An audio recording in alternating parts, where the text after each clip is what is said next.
Hello, I am Brian D. Hill from USWGO, and the purpose of this video is to explain about the New World Order and bring evidence to the table to tell you and show you facts and break the myths that the New World Order does exist.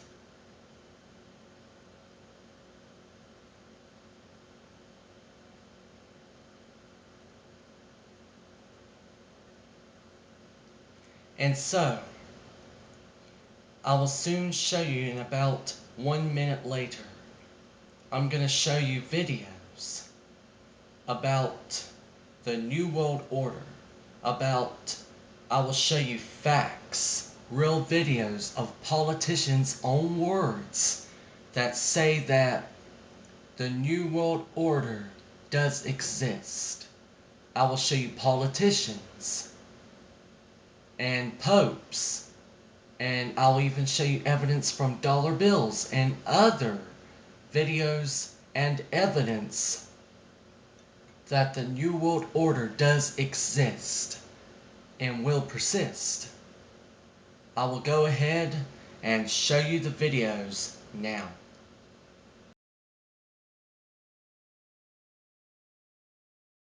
You can see a new world coming into view. A world in which there is a very real prospect of a new world order. Of its founders. We have before us the opportunity to forge for ourselves and for future generations a new world order.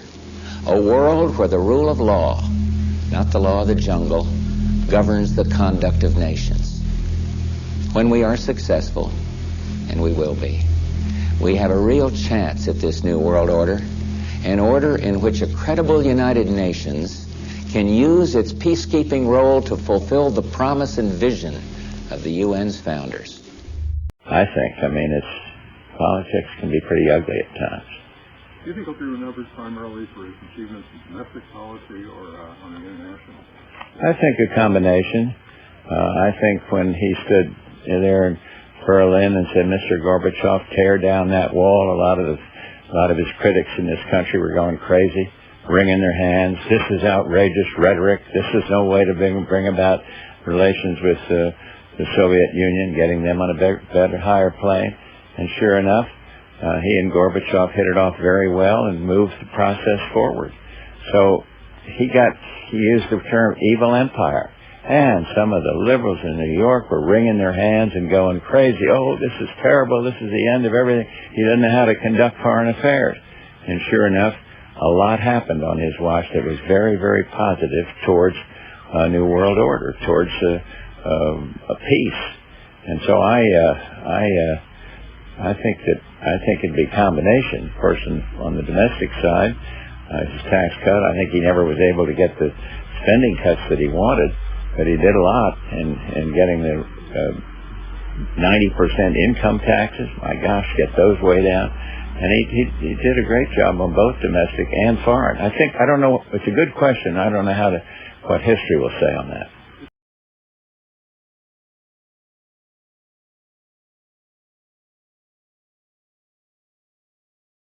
Young people to get ahead, we've got to give them a stake in creating the kind of world order that I think all of us would like to see. In Europe, the view that America is part of what has gone wrong in our world, rather than a force to help us make it right, has become all too common.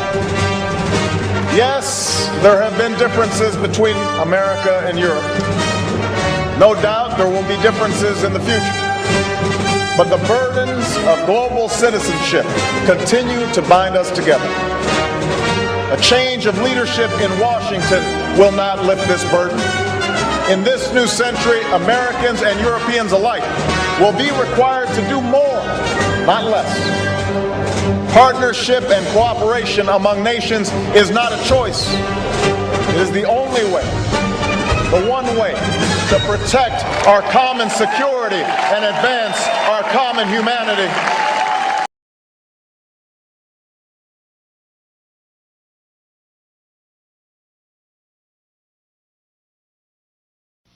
Are we at one of those moments in history in which there is the necessity for a new world order? A, because of what's taken place in the Middle East, the rise of different kinds of groups, and B, what's happened in Asia, meaning that there has been a shift from the West to the East. There's a need for a new world order, but it has different characteristics in different parts of the world. Just to go back to Iraq for a moment. Right. You have India, Pakistan, you have the jihadist movement. So he can't really say there is one problem that it's the most important one. But he can give a new impetus to American foreign policy, partly because the reception of him is so extraordinary around the world. I think his task will be to develop an overall strategy for America in this period when really a new world order can be created. It's a great opportunity. It isn't such a crisis. Are you confident about the people President-elect Obama has?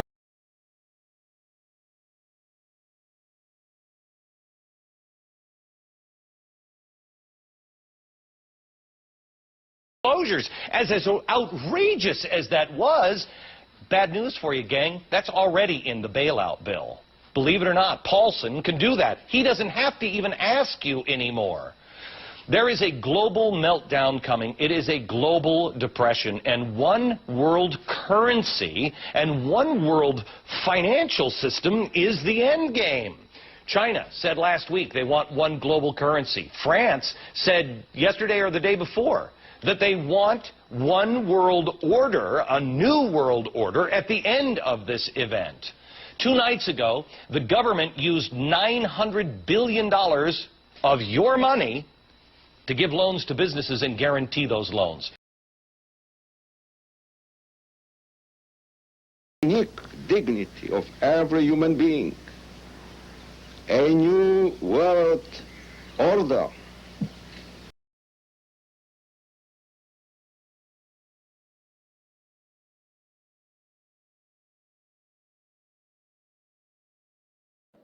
Uomo moderno, adulto, eppure talora debole nel pensiero e nella volontà. Lasciati prenda per mano dal bambino di Betlemme. Non temere, fidati di lui. La forza vivificante della sua luce ti incoraggia ad impegnarti nell'edificazione di un nuovo ordine mondiale fondato su giusti rapporti etici ed economici.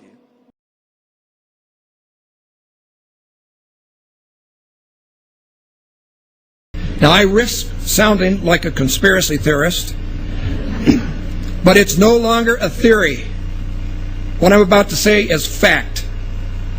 The secret organizations of the world power elite are no longer secret. They have planned and are now leading us into a one-world communist government.